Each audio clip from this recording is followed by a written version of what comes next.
Good evening, There he Drew. is. Hey, you survived your big weekend. I did. I did. Everything go good?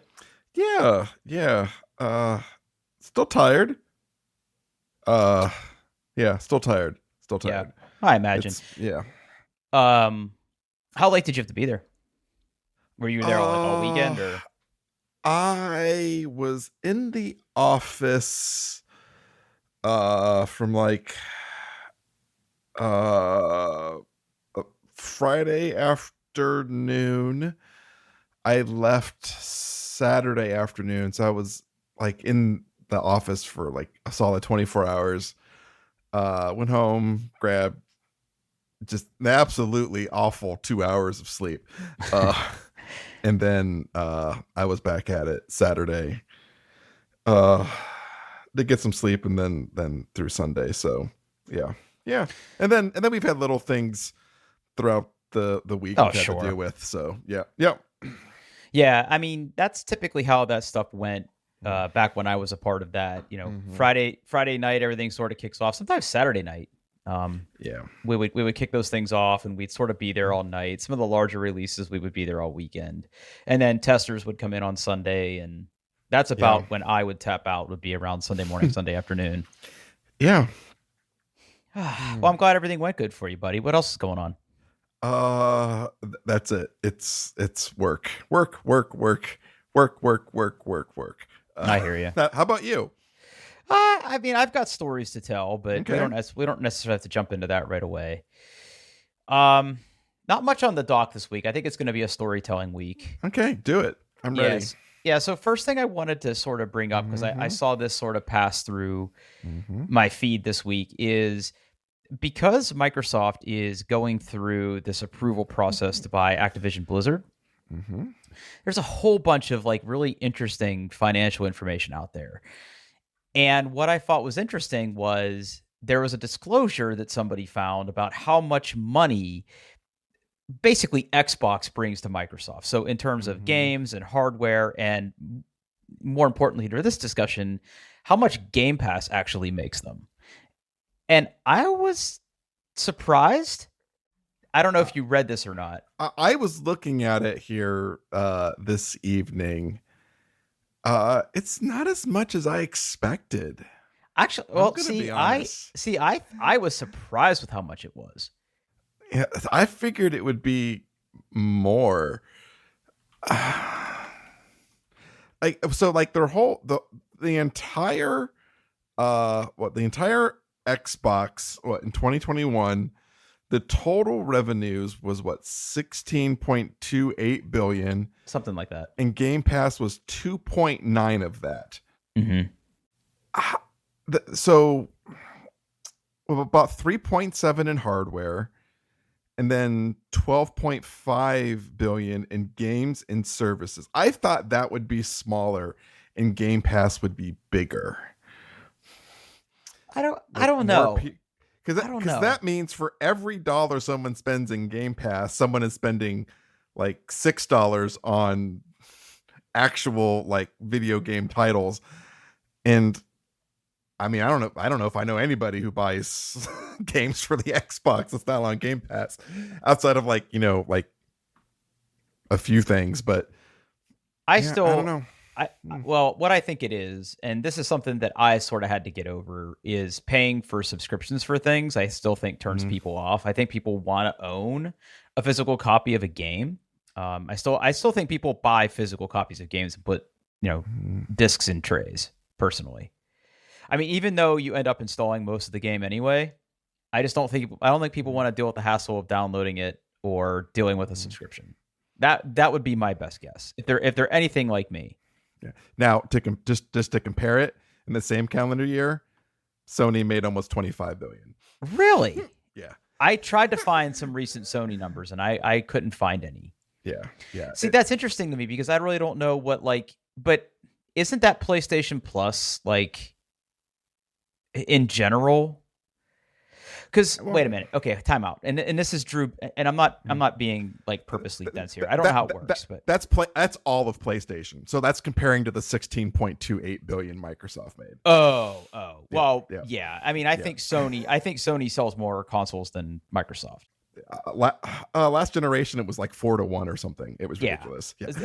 So that tracks. Yeah. But how much of that? But were you able to find any kind of breakdown on like what their online services or subscriptions pull? No, and they're not going to be as much because that's not what I mean. Sony has a subscription service, right? But they're all about like selling you a game.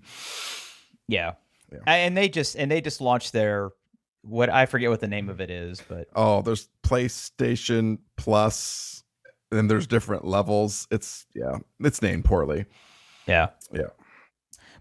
But what was also interesting here is in the same article, and put a link in the show notes, is they showed the subscriber growth over the past 2 years. Mm-hmm. And if my math is correct, it's 150% growth over 2 years, which isn't too shabby. That's not too shabby. No, it was interesting where it was like kind of steady growth through the pandemic. And then in the last quarter of 2022, which I think if that's Microsoft fiscal years, that's like spring, early summer. So there was a little bit of a jump there in the June, July segment. So I don't know. I think that's kind of promising for services like Game Pass. I mean, because I'm a fan and not just because of where I work. I mean, if I had a PlayStation, I would probably have whatever the fuck it's called. But so I did just find a number when Sony. Well, okay, so it's not total, but it's total subscribers. So there is, according to Sony, this is their first quarter results, which was in July of this year.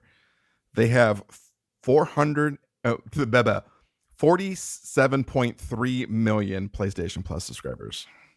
Right, but see, okay, but hold on though. PlayStation Plus is the service you have to own to play multiplayer games, though, right? It's all now also the subscription that what you do to get video games for free. But yes, yeah. Because I remember when I had a PlayStation 3 and then a PlayStation 4, if you wanted to play multiplayer games, you had to have PlayStation Plus. And Microsoft was gold. Like you had to have gold for that. I don't even know if gold is still a thing. I don't that think Microsoft does. I think multiplayer is free. I could be wrong about that. I haven't fired up my Xbox in years, but anyway, the numbers that are in this particular article list 15 to 18 million subscribers for Xbox Game Pass, period. I think it makes sense to have a huge population of PlayStation people on at least PlayStation Plus for the multiplayer aspect. I mean, because if you're playing Call of Duty or what are the bigger multiplayer games? Probably, I don't know. I mean, Destiny's probably still up there. Isn't that free without? Can't you play that without? I think you can play that free. I think you can play Fortnite free. I don't know. I'm not tied into that scene. Okay. I'm not a big multiplayer person. Don't pay attention to it much. Yeah, you like games like Returnal. I bounced off that game actually, but I thought you finished it. No. Okay. No. Okay, fair enough. It's pretty as hell. I wish I was better at it. Yeah. Yeah. Yeah. I don't know. I just thought this was really interesting because I always wonder, like, with this whole merger and how things are going to shake out. Like we've talked about this before, and I think you and I have differing opinions on the goodness of this. But I mean, this looks like it's a relatively healthy thing for Xbox and Game Pass. I mean, but this is revenue. We have no idea what the profit is. That's what I was going to say. Like, I wonder how much. Obviously, like, there's overhead in running the servers and stuff, but let's be honest. That's probably the least amount of cost that Microsoft has on this stuff. Like, I wonder how much of that goes to the developers, or like, I wonder how that works. Also, considering that Microsoft owns so many of those, I wonder how much money of that like is profit versus cost. But and plus, what's really unclear to me, and maybe this is out there, but I certainly haven't read it, but it's like, if Microsoft really wanted a game on Game Pass, I think they pony up to essentially license it, right? To put it on the service. I'd or imagine or so. do Yeah. or maybe it works the other way. Maybe the developers approach them. Maybe it's both. I don't know. And certainly Microsoft owning game studios, they could put things like Halo and Forza and other Right. things on there, which benefits them. But for these other games, like the indie games, for instance, like who, cui bono, like who really makes out in that? Like it gets people to play the game. Yeah, I what you have to imagine that Microsoft hands over money to get those games on Game Pass, but like I don't know whether there's like it's all up front or is it based on number of downloads or hours played or like yeah. Yeah, and in situations like that, where even if Microsoft is paying X amount of dollars to a developer to get, like, let's say Cult of the Lamb, like let's say they get Cult of the Lamb on there, that opens it up to get people to play it, and we're talking in homeroom about, I was playing Cult of the Lamb last night on Game Pass, and it's pretty cool. And then like, you're all Cult of the Lamb, I heard of that, and then you either go out and get a Game Pass subscription to play it, or you just buy it, and it's win-win. Like somebody's making money somewhere, right? So, or it gives access to people like streamers to get to it faster. I don't know. I'm not going to pretend to know how that whole ecosystem works, but I think this stuff is infinitely interesting because it's games as a service almost. I mean, not like Stadia or what used to be Stadia, but yeah, pour one out for that. No, but don't. Yeah. Anyway, I thought this was pretty interesting. Are you still a subscriber or no? I forget. No, my Xbox hasn't been plugged in for quite a while now. So yeah. But do you let Zach use it on the PC? No, I never got the PC stuff because there wasn't a lot of games on there that he was super interested in. So there's a couple didn't make any sense. Yeah, there's a couple good ones out there right now. Let me see. I was just looking at this today for reasons we'll get into in a minute. There's a couple good ones out there right now. I'm trying to see what just came out. Scorn's gonna hit I think tomorrow, actually. That I'm waiting for that one. The new Plague Tale game, which I played the first one of that's coming out here soon. I don't know. Football Manager, that's not anything I'm interested in. Nope. High on Life looks pretty interesting. Dyson Sphere programs out there right now. Ooh, Paw Patrol Grand Prix. Oh, there we go. Yeah, we're in. Deathloop's on there. Metal Hellsinger. What is that? That sounds like it's something you'd be into. I have not played that game yet, but I have purchased it. Oh, well, okay. What is this? It's a rhythm-based first-person shooter set in hell, and the soundtrack is heavy metal. So is it like I had to buy it. Is it with artists that you know, or is it just like it's not exactly my style of music, but I figured still like good for them. So but wait a minute. So quick tangent here. So I'm just going to put a note in the show notes here. Metal Hellsinger. So when you said that it has heavy metal music, it's not. I didn't hear what you said. Did you say it was licensed or no? Oh yeah, they got like actual like heavy metal like bands and stuff to with record tracks with vocals by metal icons such as Serge Tankian. That's the System of the Down guy. Yeah, Randy Blythe. Yeah, Randy Blythe is from Lamb of God. Yeah, and then I don't know how to say that woman's name, Alyssa something from Arch Enemy, which you like Arch Enemy. It's not my favorite, but I don't turn them off. So okay, yeah. Now, so I mean, you like angry shouty music. You played the most recent Doom games, right? I did. Yes. Did you like the soundtrack in those games? Oh yes, very good. Yeah. Okay. Yeah. Yep. All right. Well, I'm gonna go ahead and click the install button on this. You got me convinced. I'll try this in a little bit. Yeah. Yeah. Cool. Cool. All right. We bought stuff. I want you to go first. Okay. I mean, mine's little. We can end on yours. I got myself a little treat. I got myself a new Apple Watch Series 8. Now, this is interesting because of all the things that I thought you were going to buy, I knew you were going to buy an iPhone. You were pretty tepid on the new watch.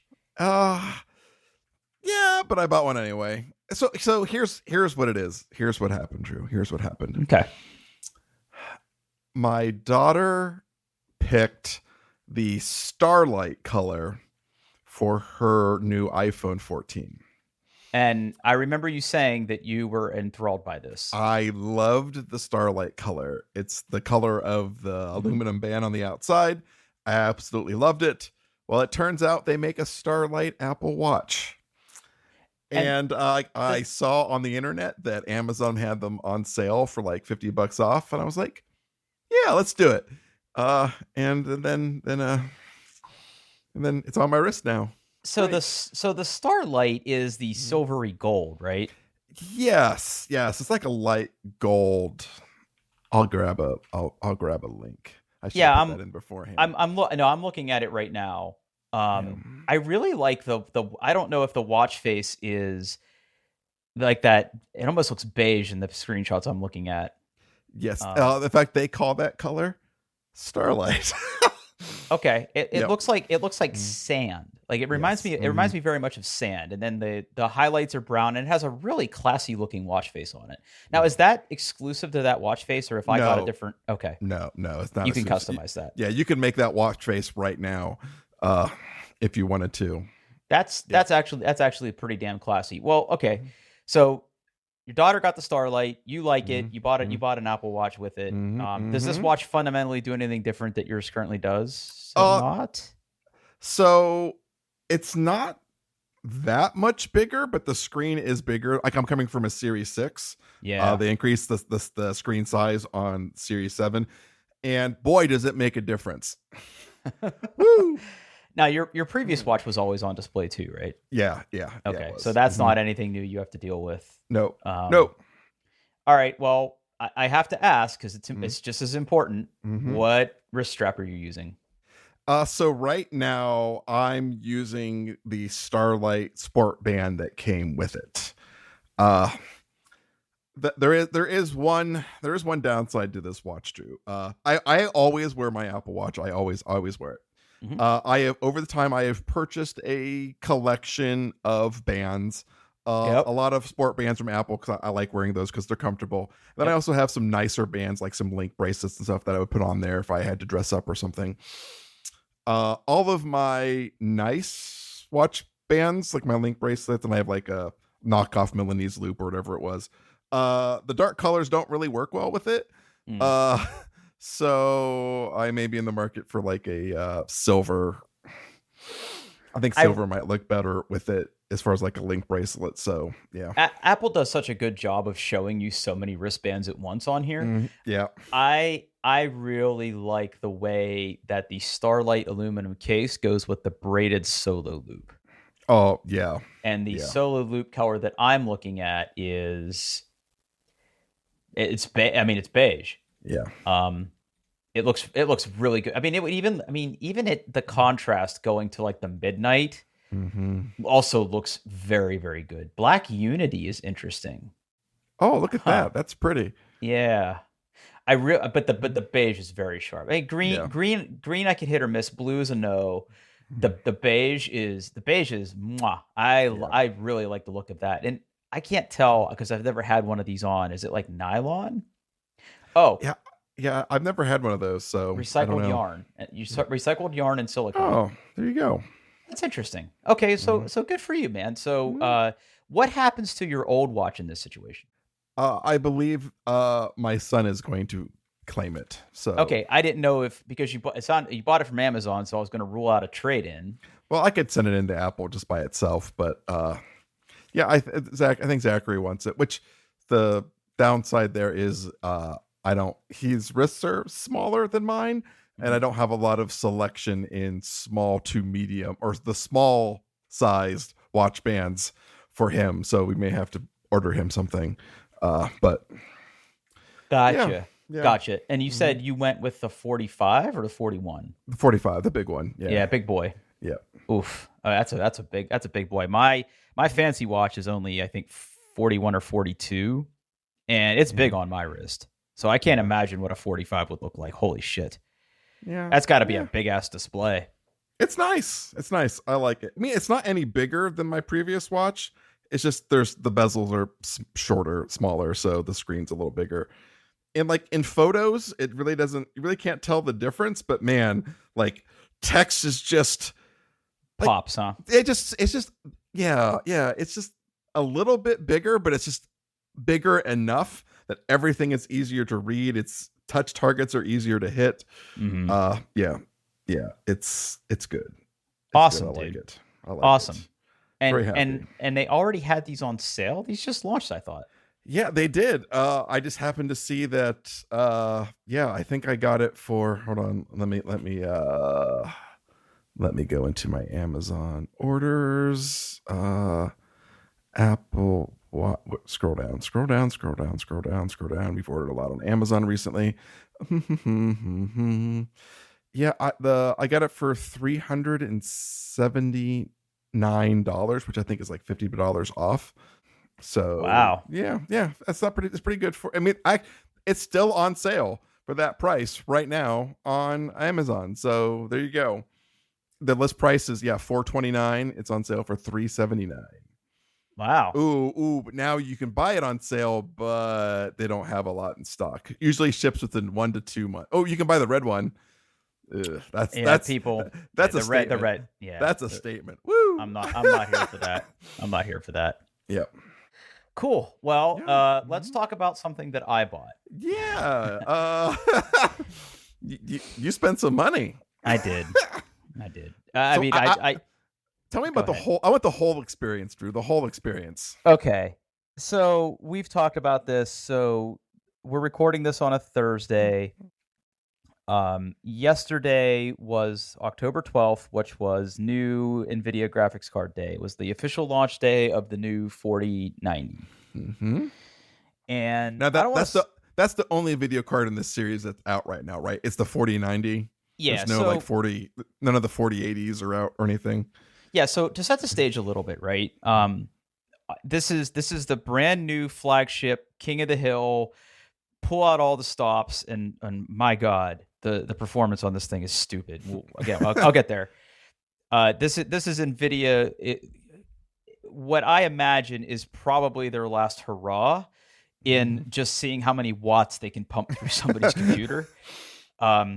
There's going to be a pretty compelling AMD graphics card launch in a couple weeks. I think maybe next week. I can't remember exactly when. And they're going a slightly different route with their chip designs, where they might get to this level of performance at a fraction of the power cost, which would be amazing. It's just I have not traditionally had great luck with AMD GPUs, even though I love their CPUs. But I digress. Okay.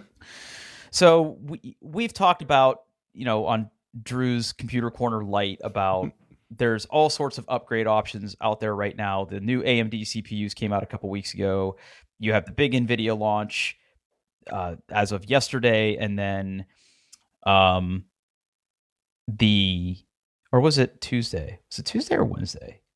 It was yesterday. God damn, I'm so tired. I'm so tired because of this. I'm screwing up already. And then Intel is going to be launching their new desktop chips probably next month. And then the AMD GPU chips shortly after that. Intel also did a GPU launch, but we don't talk about that because they're like, ugh, I don't know what's going on there. They got problems. So anyway, been on the fence about what the computer upgrade was going to be this fall. This is computer upgrade season. Okay. So prior to the launch, NVIDIA has very, very strict guidelines on when you are allowed to review their new graphics cards, and you have to review their Founders Edition cards, which are the cards that they make and sell, versus what the partner boards like Asus and Gigabyte and Zotac and everybody else makes, right? Okay. So the first reviews started to land the day before launch. So on Tuesday, YouTube was just swamped with 4090 reviews. And I subscribe to a lot of tech channels because I fall pretty firmly into the enthusiast category. Let's just be real. So I follow a lot of things like Gamers Nexus and Jay's 2 Cents. I occasionally will watch a Linus Tech Tips video, but he is so cringe. I fucking hate his videos. Yeah. I don't but like him either. But the reviews were just completely blown away with what Nvidia did with this graphics card. So from a technical standpoint, why are these so good? So what they basically did was, if you look at the previous launches of graphics cards that Nvidia has done, starting with all the way back from like the 900 series to the 10 series, which are the thousands, and then the 20 series, the 30 series, which is last generation, and now the 40 series. It's just more watts. Just throw more power at it, right? Throw more transistors on sand. Use more sand, use more electricity. There's some driver things that they've done that are really cool that I'll mention here in a minute, but that's been what they've been able to do. Now, obviously, the enemy of that is heat, so making sure that the cards are cool and that they run well and they don't blow up. Like that's what electronics engineers are for, right? Like that's what they do. Right, yeah. Now, the generational uplift of every previous graphics card is measured in percentages. Like maybe you go like a 10 or 12 or 15 or 20% uplift on a good day. The uplift of this card going from the previous generation flagship of a 3090 Ti, which by the way is not what I had. I had a regular 3090. From a 3090 Ti to the 4090, depending on the benchmark, depending on the game, is like, I think people were seeing like 70% gain. Wow. Yeah, it's stupid. Now, granted, right, there's a lot of variables in there, the resolution, the particular benchmarker game, if it, how you have it set, if you're overclocking the card, like listen, again, the internet is lousy, YouTube is lousy with review videos showing you the different benchmarks at very common resolutions from like 1080p all the way up to 4K, what you expect to see. Now, anecdotally, my 4090, I popped it in here. The only game I really have installed right now that I think could really push this thing is Cyberpunk 2077. Okay. Again, I have a 4K monitor now. I was replaying the game on my 3090 at like high to medium settings with no ray tracing on, and I was averaging about 60 to 70 frames. Without making any graphics adjustments, I just swapped the card out, booted the game up, and I'm at 144. Like it's just okay. That's a lot. It's crazy. At that point, you probably could turn ray tracing on and still play it at 60. So it's close. Close. Okay. It's close. If I just turn on ray tracing and I leave most of the ray tracing options off and I just have ray trace lighting on, I hover around 60. Okay. Right. It's and it does dip. I won't lie. It does dip. And the benchmarks online sort of reflect this. I mean, ray tracing's nice. Cyberpunk 2077 makes extensive use of it. The environments are dense, like a lot of neon. Yeah. A lot of neon, a lot of light sources, a lot of volumetric stuff happening there. I still don't turn it on. Okay. I turn off ray tracing, but I crank everything else up to the max. And I'm still getting I think I'm getting north of like 70 or 80 frames now with like up from my previous settings. It's amazing. The other games I have installed right now aren't really pushing it. Like if I'm playing, Destiny 2, like that's nothing. Like that's not gonna push it, right? So getting games installed now where I can really push this thing and explore it is exciting. And I just haven't had all the time in the world to sort of explore that. But I'll talk more about that later. So what happened? I was watching reviews and I'm like, you know what? I really want to get one of these things. Now, in order to obtain one of these graphics cards, you can do it one of three ways technically. The way that is most convenient for me to get one of these is to go to Microcenter. I live 25 minutes away from one with traffic, and they usually have a pretty good stock of the different cards, and it's relatively easy to grab one, even like the 30 series. And in fact, I'm curious if they've gotten any more in. Let me check real quick because they sold out the day I was there, and I'll tell you that story in a minute. I'm just generally curious if they've already restocked. It would be interesting to see. No, they are sold out again. Okay. But that tracks. That is option one. Microcenter is not in every state. They're not in every city. We're very fortunate to have such a large one, by the way, compared to other places like New York or even Cincinnati. Like Cincinnati store is nowhere near the size of the Columbus store. It's big, but it's not nearly as big. The other way you could do it is you could go to like a site like Newegg and you could buy it there. Amazon, online retailers, right?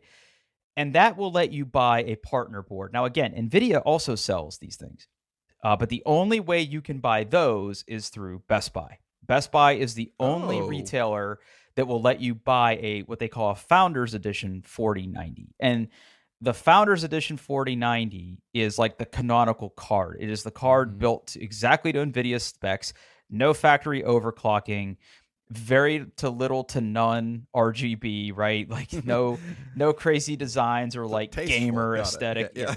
Tasteful. That's the word we're looking for.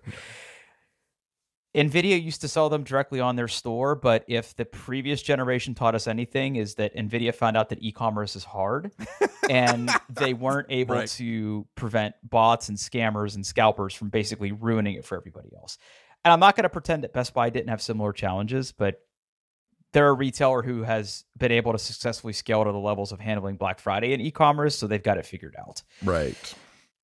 So those are your three options. You can go online to one of those two routes, or you could go to a Microcenter or some other store that has them in stock and buy them. So it's Tuesday. It's about lunchtime, and I'm thinking to myself, do I really want to get up and go to Microcenter and buy one of these? And again, for context, I really wanted a 3080 at launch. The 3090s were not launched at the same time of the 3080s. And remember that, because that's going to be relevant to kind of how NVIDIA is doing this launch and how I think this worked out the way that it did. I really wanted a 3080 at launch. I did not get up and go stand in line on launch day. And it was a perfect storm of supply chain shortages because COVID was happening and Ethereum mining was super hot and Bitcoin mining was hot and graphics cards were they were scarce. And it was really, really hard to get one. And I remember that, I can't remember exactly when they launched, but I didn't get my 3090 until election day that year that they launched. Okay. Because I remember very vividly, like I got up early and worked out on election day because the plan was to go work out, go vote, and then come home. Well, I got done working. It was like 6:30, and I was like, I'll go over to Microcenter and see if anybody's standing in line, because people were lining up daily at Microcenter, and they would get like 8 cards in. The guy would come out, ask me how I know. The guy would come out and he'd be like, hey, we got 12 cards, so first 12 people, congrats. Everybody else, better luck next time, right? And it's like you get what they have, right? It's not like... Oh, yeah, that's the other thing. Like if you have your heart set on a specific model, like not only getting in line matters, your position also matters, right? Because you want to get the one that you want. So anyway, I didn't get my 3090 until election day of that year. And again, I was done working out. I was in my shorts. It was cold. I had a jacket on. And I went to Starbucks. I drove over to the Microcenter. There was nobody standing outside. So I was like, okay, it's about 7 o'clock. They open at 9. Hey, so I'll get in line. And I stood there for 2 hours, and you know what? They had them, and it all worked out. There was other people. There was very, very few people that lined up that day. I think it was just because it was a busy day and election day and all that. And we were voting our big orange boy out of office, and it was so it was important that everybody voted that day. Okay. Right. Yeah. Yep. So anyway, that's how I got my 3090. Now, I've only ever stood in line for a launch of 3 things, counting that 3090. Okay. It was the 3090. Mm-hmm. It was a Nintendo Wii. Ooh. And it was Modern Warfare 2 launch day. Nerd. Well, okay, fine, whatever. But I was much, much younger then, okay? Again, it's not something I go out of my way to do, but I really wanted to get one of these graphics cards. So it's Tuesday, and I'm sitting there and I'm thinking, should I chance it and try to do an online order tomorrow morning at 9 a.m. when it releases, or should I just go to Microcenter and see what it is? I did not want to get up at 4 a.m.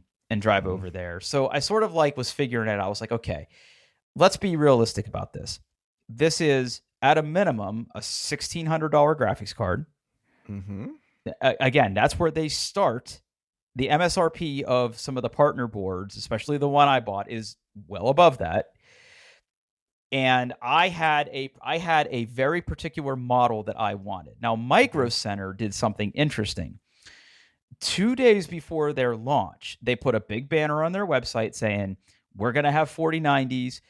Click here for more information. And they basically listed all the models and the price they were going to be. They were all MSRP. And I took that to mean, fuck, they're doing it. They're going to have these cards. They're going to be there. So this is a real possibility. It's just a question of, if I'm going to go, when am I going to go? Okay. So what I determined was my goal was to get there around 5:30 in the morning. They open at 9 for reference. My goal was to go at 5:30. Okay. So again, there have been several launches at Microcenter, like the not this generation of AMD, but the previous AMD generation. There were people lined up at midnight the day before. I think people were lined up at 1 or 2 in the morning for the 30 series launch because the hype was so real for that card. And it was a really good launch for them. And people knew that it was going to be scarce. So people lined up super early for that. I wasn't going to do that, but I said, I'll get up at 5. I'll eat something for breakfast. I'll stop at Starbucks. And if I go and there's people standing in line, and like when I say people standing in line, like if there's 5 or 10 people in line, maybe I'll get in line. But if there's already 20, 30 people, I'm like, nah, I'm not going to bother about it. So that's what I did. I told the lady in the tube to set an alarm for 5 a.m. I got up, I got dressed, brushed my teeth, hopped in my car, ate like a little granola bar type thing before I left. And I moseyed kind of towards Microcenter. There is a Starbucks very near the Microcenter. I went through the drive-through, got an Americano, and drove down the street to Microcenter. So I turn into Microcenter Plaza, and as I'm turning in, I look at the door, and there's nobody in line. Really? Yes. However, there are cars in the parking lot, and I can very clearly see that there are people in cars. Like they've got their phones, like you could see their phones lighting up their faces. Some guys have their dome lights on. Like there are people in the parking lot. So I roll up. So and they handed like tickets or something, or you just like go and no, there's nobody. There's nobody in the Microcenter. Okay. The lights are just barely on. You know how stores have like some of their overhead lights on? There's nobody there. So I'm like, I look at my watch. It's like 5:35. Nobody's standing in line. And I'm like, what are they waiting for? Is there like some unspoken rule here? We're all just going to wait on our cars. Like what's the protocol here? Right. So I'm like, fuck this. Right. Cause I had jeans and a jacket on with a t-shirt underneath, and I had a cup of coffee. Didn't have a hat. It wasn't that cold. It was a balmy 52, 53 degrees outside. So I'm like, that's nice. That's good weather. Yeah. I'm like, fuck it. So I get out of my car with my coffee and I walk up to the front door, and boom, I am now the line. So and you were first. I was first. And wow. I was there a minute, and then I hear a cacophony of car doors. So they were just waiting for someone to be first. Someone had to be first. Okay. And I guess I was the king of the nerds that day. I was the catalyst by which all these people got out of their cars. So like I get there, I'm sitting there sipping my coffee. People are bringing like their folding chairs up, and like, first of all, nerds, toughen the fuck up. Like there's people there in like 6 layers. It's 50 degrees outside. Like, come on, guys, toughen up a little bit. So like 10 people get in line behind me. Okay.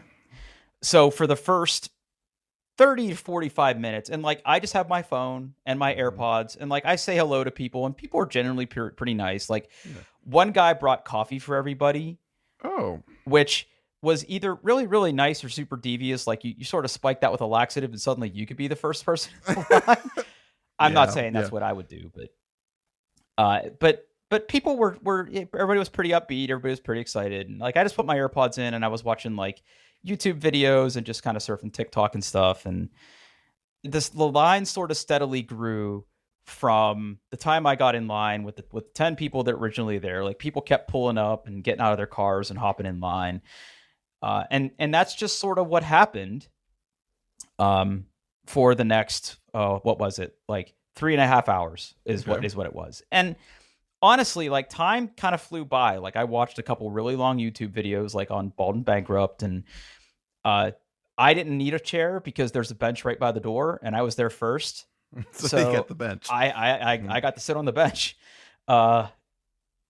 People were pretty nice. Like, a couple people rolled by, were like, "What are you guys standing in line for?" Like, it's all that, and then pointing their finger and shouting "nerd." Nerds, yeah. I got a lot of that on my social media. Yeah, rightfully so. Yeah. So right around 8 a.m. Mm-hmm. By the way, like by like 7:30 a.m., like there's activity inside of the store. Like the cleaning crew's in there, and they're like tearing down the old NVIDIA 30 series sign and putting up the new hotness. Like, I got a picture of that and put it on Twitter, and it's like stuff's happening. So like right around 8 o'clock, a guy comes out and he's like, "All right, guys, here's the deal." And by that time, the line, from what I was able to count, because it extended pretty far down the sidewalk, from what I was able to count, there was roughly 90 people in line at that point, and people were still sort of trickling in. The guy came out and he's like, "All right, here's the deal. We got about 100 cards in." So everybody that was in line at that point was going to get one. Now, which one they were going to get was going to depend, right?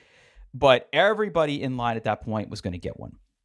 So everybody kind of cheered, and he started rattling off the different models that they had in, but he was a little bit further down the line, and I didn't hear him. Okay. And this is where I started to panic, because as he's rattling off the card like manufacturers, I pull up the Microcenter website, and previously they had every single 4090 launch model was listed on their website. So they went from 11 to 7 models, and the model that I wanted was not on the list. Oh no. So I'm like, did I just waste 3.5 hours of my Wednesday standing in this line for a card that I'm not going to get? So quick deviation here. So which card did I want? Okay. So the card that I wanted was this one. I'll put a link in the show notes. The card I wanted was this one. Okay. However, this is not one that they had. Now, Paul, which card is this? This is the MSI GeForce RTX 4090 Supreme Liquid X24G. So it has a fan, but it says liquid. What is that? Yeah, so this is a card that is a hybrid cooler. Okay. Meaning that the card itself has a integrated water, like a manufacturer installed water block, basically a closed loop all-in-one cooler, similar to what you would put on your CPU. So it has a radiator, it has fans, and it has all the tubing. You basically pop this thing in your case, mount the radiator, and that helps with your cooling. Okay. And they typically run quieter because the fans don't have to work quite as hard. It's a constant thing where the pump is cycling the water. Now, interestingly enough here, the reason I wanted this card wasn't because it was a hybrid cooler. The reason I wanted this card is it is a double height card. Every single one of these new 4090s are like a quadruple slot card. Whew. And that's not going to work for me. The reason being is that previously in my case, I had my 3090, which was a triple slot card, a USB add-in card, and my card that has my extra SSDs on it. If I go to a 4-slot card, I have to lose one of those expansion cards. Right. And for whatever reason, on gaming, quote unquote, or consumer motherboards, for whatever reason, we just don't put a lot of USB ports on those. So if I'm if I'm all gussied up and got a boner to play my flight sim and stream it, I don't have enough USB ports. So I bought that USB add-in card to specifically address that, because I wanted to put that in there and be able to have an abundance of and it's USB 3.1, which is good. But if I was going to get another card for this 4090, that's going to be a casualty. So the guy walks back towards the door, and I said, "Hey, I wasn't able to hear you, but did you get any of the MSI liquid ones?" And he goes, "No." He goes, "We're going to be getting those ones later on." And I'm like, "Fuck." Okay. So I'm like, you know what? I've been standing here all morning. Like I'm not leaving empty-handed. So I start looking Right. at the different models they have. And the one that I ended up going with was the Asus 4090 Strix, Okay. which, and again, this isn't the reason that I bought it, but of all the ones that are offered, this is the most expensive model. Okay. It is a truly massive card. Mm-hmm. 3.5 slot design. Yeah. What is so basically four, right? Four. Okay. I can't put that USB. The shroud of the cooler covers up the other expansion slot. Let's just be okay. let's be very clear about this. Yeah. So and I've had really good luck with Asus cards. Mm-hmm. I've owned Asus and EVGA cards almost exclusively the last few cards that I bought. EVGA is no longer making them. Yeah, I heard about that. That should be a topic for a future episode. Yeah, well, it turns out there's another twist to the story, which just kind of I think landed today. Let's put it on the show notes for next week because it's a very fascinating story. Okay, I'm gonna do that. Okay. But anyway, so this was my second choice. I'm sure that a Gigabyte one is fine. I've never heard good things about Zotac and even MSI, even though I wanted that liquid cooled model. I've never owned an MSI part in my life. I've never owned one of their motherboards. I've never owned like anything that they've built. I've always considered them like second string in terms of PC components. So, but I've heard very, very like the particular liquid cooled one apparently is like their Halo product. Like they did a really good job with it. Okay. So this was my second choice, and they had I think like 4 of these because being the most expensive one of an already expensive product, they're not going to buy a million of these. Right. So this is where being upfront in the line helped because if I wasn't able to get that MSI one, this was my second choice, and I'm glad I was in a position to line where I could get it. So that's what I ended up going with, and once they basically let us all in at 9. They let us in 15 at a time. You walk back. It's like, all right, which one do you want? All right, here you go. Walk you up front, check out. So I stood in line for 3.5 hours and I got my card and checked out within 20 minutes. Yeah. Or no, not even that, like within 10 minutes. Yeah. And left. And that was it. It was really kind of an interesting experience. Like I said, I'm not one to typically stand online very long. But I'm willing to do it for something like this because I know that I knew that they were going to sell out everywhere, and the 4080s are not out yet. Those will be coming later. NVIDIA did the opposite of what they did last time, where they released the 3080 first, and then the higher end 3090. This they are starting with the 4090, and then there will be cut down versions of this card, which will become the 4080s, which will be launching at a later time. I think next month. Okay. So I got it home and then it sat in my office until the end of the day because I had all kinds of work to get caught up on. And I popped it in last night. The good news here is that because I wasn't able to get the MSI card that I wanted, I was able to basically drop this into my existing case. Had I got the other one, my case does not have a place to mount that other radiator, so I would have had to do a case transplant. Got it. Okay. Yeah, which I still have that. I still have the other case that I had, which is still a very good case, and I would have had to just basically put everything in there, which that would have taken me a couple extra hours, but no big deal. I already had the power supply requirement. You basically need at least an 850 watt power supply. This card they recommend 1,000. So I have 1,000. But yeah, so quick little capsule review, right? I've had this thing in the computer for literally a day now. And it's been okay. Okay. Not great, just okay. Well, so I have had problems. Oh. And I'm going to chalk this up to early adopter stuff. So because this is a new card and a new chipset, NVIDIA has to release new drivers to support it. Right. So the drivers that they released literally yesterday is the minimum driver version you need to support a 4090. These drivers have been very, very buggy for me. I'm not completely ruling out a hardware issue either here, but I have had very erratic behavior at certain times on my computer with this graphic card and this driver. So let me give you an example.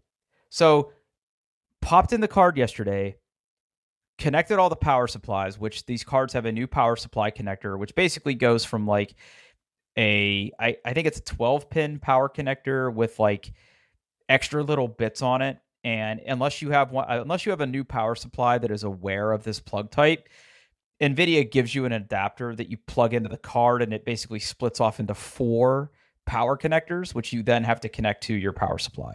Okay. So there is just like a huge amount of wires going to this graphics card right now. I connected it all up, plugged it all in, booted up, no problem. Everything was working good.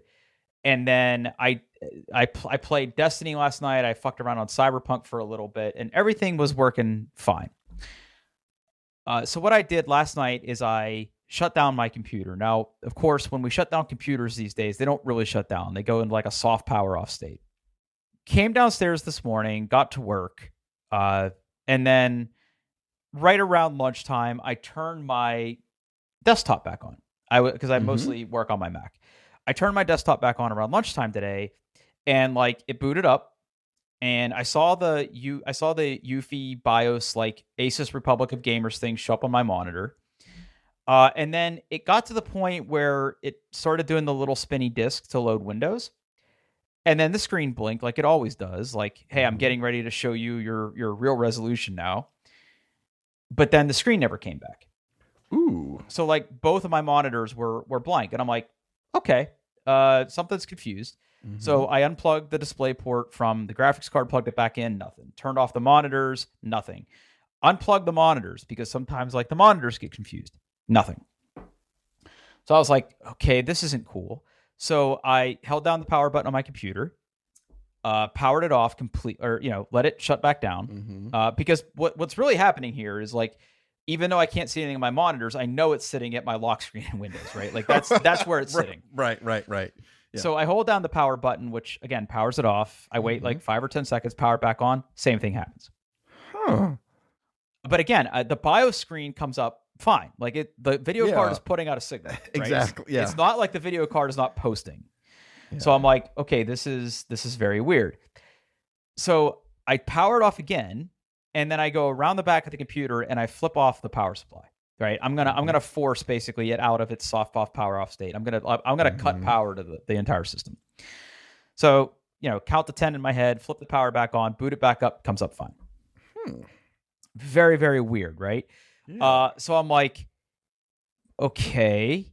So then I restart, same thing, and I'm like, okay, something's fucked up here. Now I start doing the mental checklist in my head. I'm like, all right, new graphics card, crazy power requirements. Let's just go through a quick little mental checklist here of what are the things that I could probably update on here to make this all work. And this is where you can cross your arms and give me the smug console gamer face, right? Because this is par for the course with this shit, right? Yeah, I don't have that problem with my PlayStation. You don't have that problem. There we go. I said it.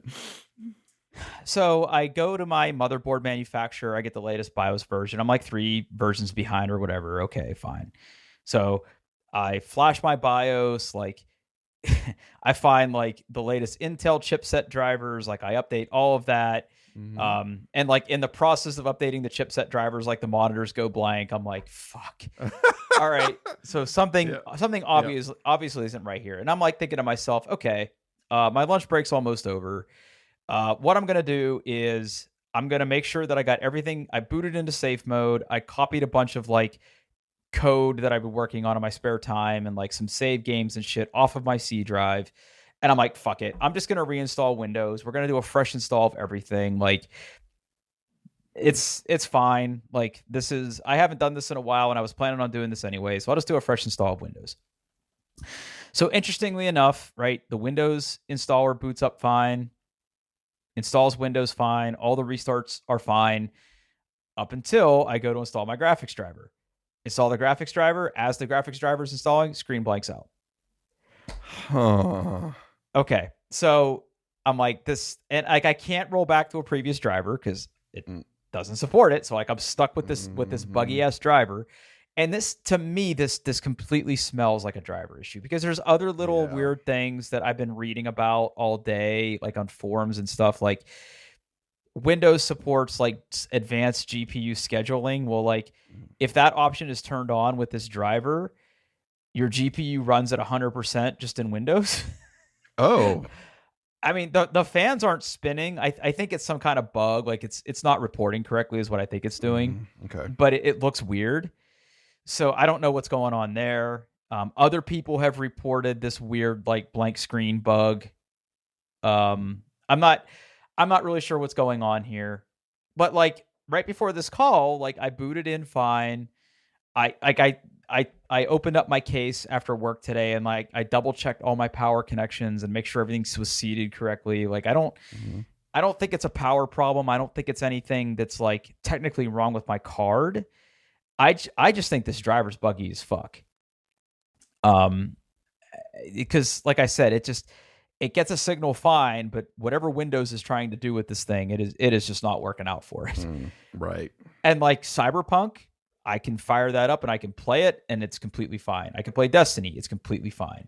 So like I don't want to call Destiny a lower end game, but it's definitely not going to push my system like Cyberpunk is gonna. Right. That's fine. After we're done here, I'm going to fire up like a synthetic benchmark and try that to see what it does.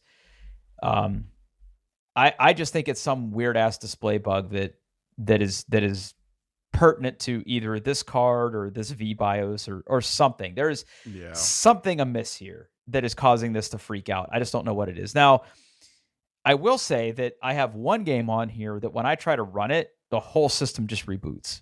Ooh. But it's not a game I play very often, so I don't care. But again, it just feels like this weird driver issue. So things are not 100% perfect right now. I haven't figured out why yet. I'm sort of in a wait and see mode to see if there's any kind of hot fix or beta release driver that sort of comes down the pipe here that might help with this. Because this absolutely feels like a driver issue. And not for nothing, like if I, like worst case, if there was a problem with my card, that sucks. But one thing I didn't do this time that I typically always done when I upgrade my graphics card is sell my old one. It would be like impossible to sell this right now. Got it. Yeah. I would be able to get like a couple $100, which is terrible depreciation on a card that I paid almost as much for, by the way, when I bought it new, than what I paid for this. So I still have my 3090 and I can pop that in there and play Destiny and Call of Duty in a couple weeks. It'd probably be fine. But this is an expensive card. I want it to work. I'm pretty confident it's just a weird ass driver issue with my particular setup. I don't know. But I'm in a wait and see mode. So we might bring this back next week. Maybe we'll have another Drew's Computer Corner. But anyway, that's my story. It was, like I said, it was not a bad day. It was a long day, but it was not a bad day. And like I said, the performance is here. Like it is phenomenal. It is phenomenal, especially at 4K. So anyway, that's my story for the week. Cool. Well, that's enough for me. Yeah, let's wrap this up. Yep. I want to go to bed. Yeah, me too. We're on that internet thing, doingtheirbest.com, Twitter at doingbestpod. I'm on Twitter at Paul Baylor. Where can we find you, Drew? Yeah, I'm on Twitter at Pittfurg, Pittfurg. Thanks for listening.